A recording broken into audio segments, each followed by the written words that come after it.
Hi, everyone. Welcome to Licensing Your Teen Driver in New Jersey. My name is Turno. I work in government and public affairs for AAA Northeast. It's no surprise that the research shows that teens are significantly more likely to speed and be involved in a crash and fatal crashes than the general driving public. Today, we will review what parents need to know about the graduated driver's driving license process in New Jersey, how you can keep your teens safe on the road, and develop confident teen drivers.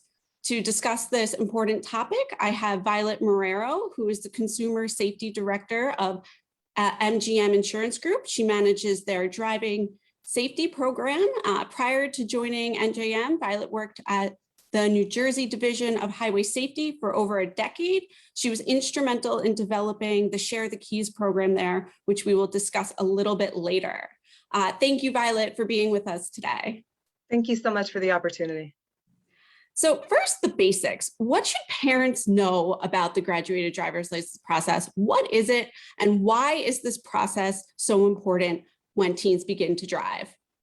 Well, the GDL is a three-phase licensing process that gradually introduces young drivers to roadway conditions and minimizes their risk through restrictions like the curfew, which I'm sure we're going to talk about, and the passenger restriction.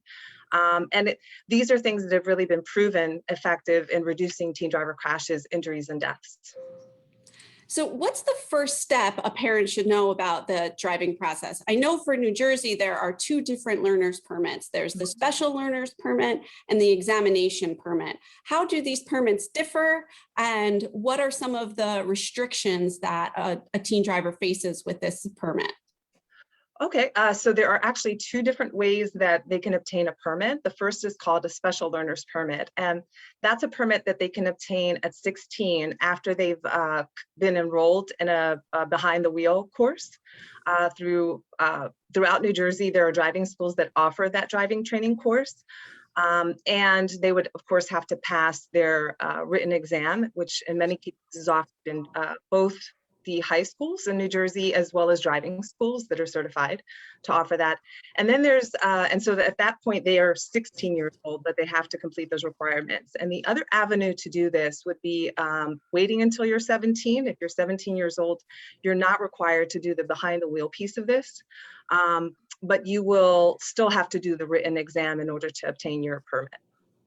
And in terms of the restrictions, so the restrictions for permit holders for both the examination and for the other permit, they're both the same. So they are not able to drive between 11 p.m. and 5 a.m. They can have no more than one passenger unless they are accompanied by their parent or guardian, or the additional passengers are actually their dependents, meaning their children.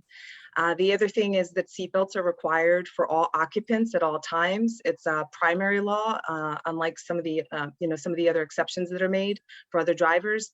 And there is a decal that's required on their vehicles to be placed on the front and rear license plate. And they're also prohibited from using any electronic devices. So that is not just limited to cell phones, but it most certainly does include them.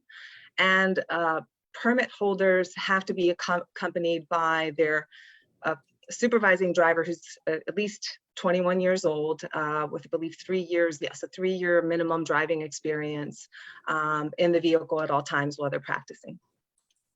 So for parents who are starting the process and logistically, and we know everything's been a little bit different with COVID, has there been any changes to the logistical process for a teen to obtain a learner's permit right now? Or can they just go to MBC like their typical way that they can make the appointment to do so? Are there any changes that parents should know about? No, not at this time. I know there were some delays that were caused due to closings with the Motor Vehicle Commission, but my understanding is that everything's pretty much back to normal.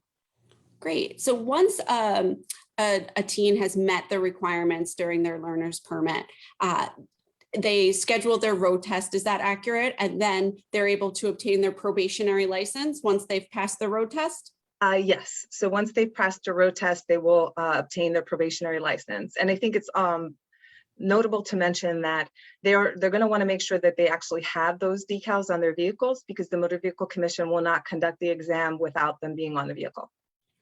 Okay, so let's talk a little bit more about those decals. So how does a parent obtain a decal? How much does it cost? Should they get more than one decal for if they have more than one vehicle that the teen might be driving? So they can be obtained at the Motor Vehicle Commission when they go and take their exam. So that actually their permit test, when they go to obtain the permit from the Motor Vehicle Commission, they can get them at that point. They cost $4 a set. And if there are multiple vehicles, I would encourage families to do that. I know that a number of families that we've worked with through the years have actually had them on multiple vehicles because they're removable. So if, let's say, your young driver is using your vehicle, as that happened to me many times with my daughter sharing a car, I would just remove them from the vehicle so that I'm not stopped for having additional passengers or for being out past curfew. That makes sense. All right. So once a teen has their probationary license, what are some of the restrictions that they must follow, and what should parents know about the probationary period? So actually, the great thing is that they're the same for the permit as they are for the license. So all of those restrictions will remain in place, such as the one passenger limit and the curfew, which are really the most important. But in addition to that, they'll have to continue to have that decal on their vehicle. They won't be able to use electronic devices, and they have obviously seatbelt restrictions still in place during that probationary period. But they'll be able to drive independently to get where they want to go, whether that's school, whether that's work, whether that's meeting up with a friend. Is that correct? That is correct. Okay. So I know that you were very instrumental in creating the Share the Keys program, which is a really great program that helps parents and teens come together to really discuss the risks and the responsibilities around driving, and that it's really a good meeting of the minds for parents that may not feel comfortable talking with their teens about the heavy responsibility of driving, and teens that may be a little bit more kind of nervous to talk to their parents about it, where they might feel like their parents are going to maybe get mad at them over driving. So what does this program do? And can you tell us a little bit more?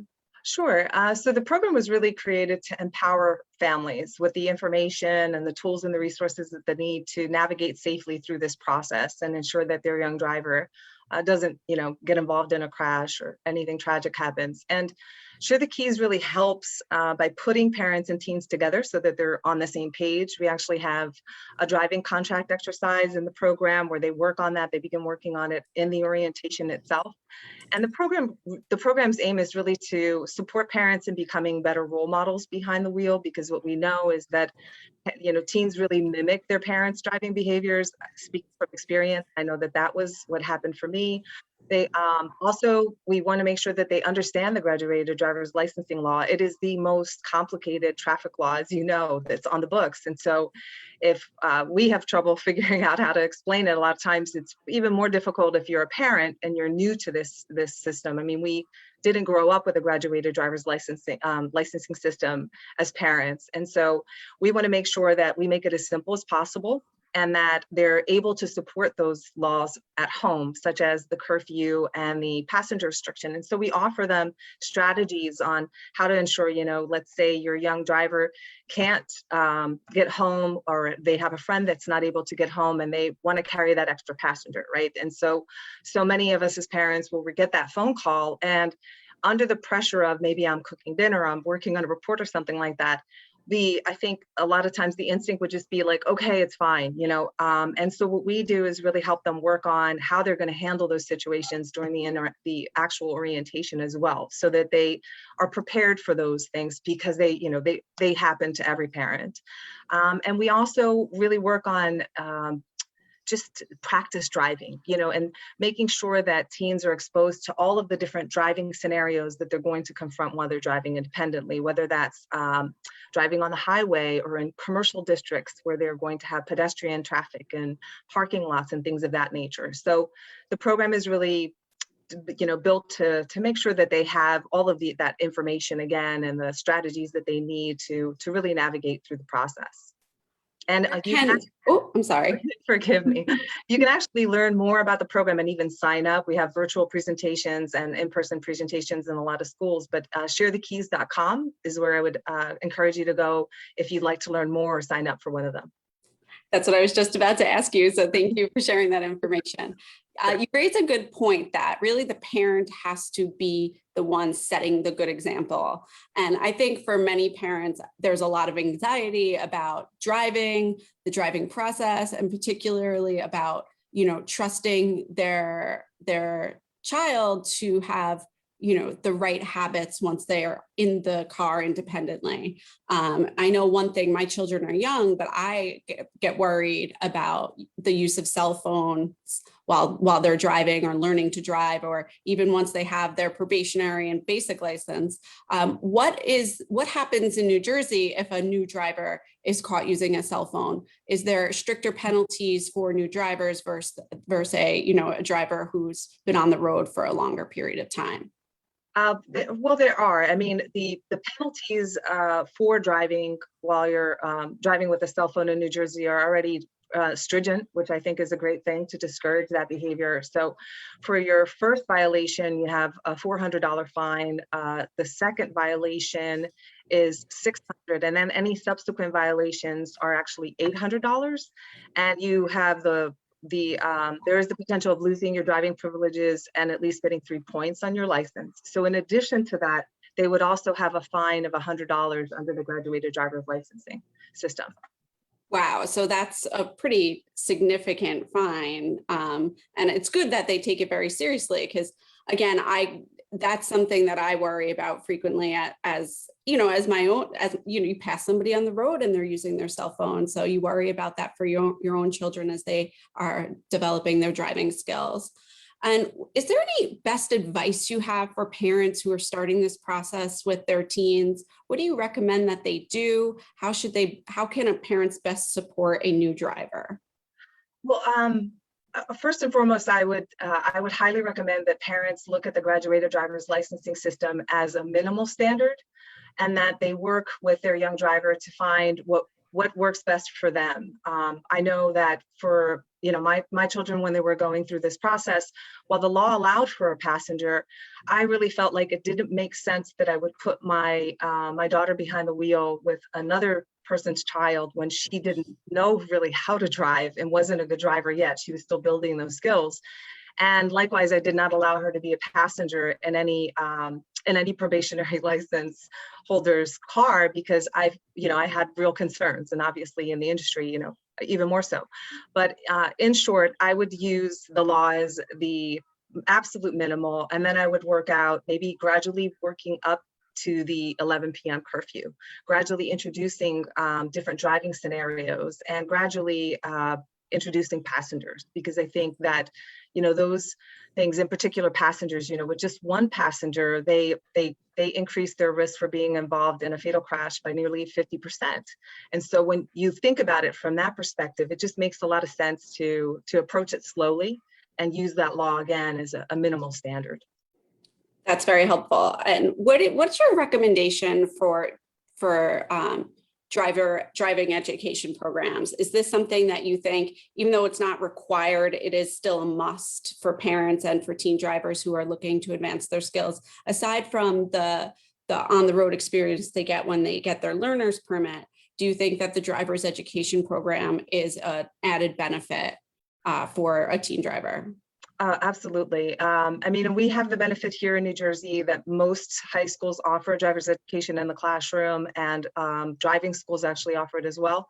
The behind the wheel piece of it, to me, is incredibly important. I attempted to teach my daughter how to drive myself, and discovered quickly that just because I'm a good driver doesn't mean that I know how to teach driving to anyone else, for that matter. And I just stressed her out completely in that practice driving. And so I sent her to the driving school, and with just one lesson, the difference was night and day. And so unless you really have that skill set, I would strongly encourage parents to, if they're able, financially to do so, to enlist a driving school. I think it's definitely worth the money in terms of setting them up with that baseline in terms of skills, so that you can build upon that when you're practicing with them independently.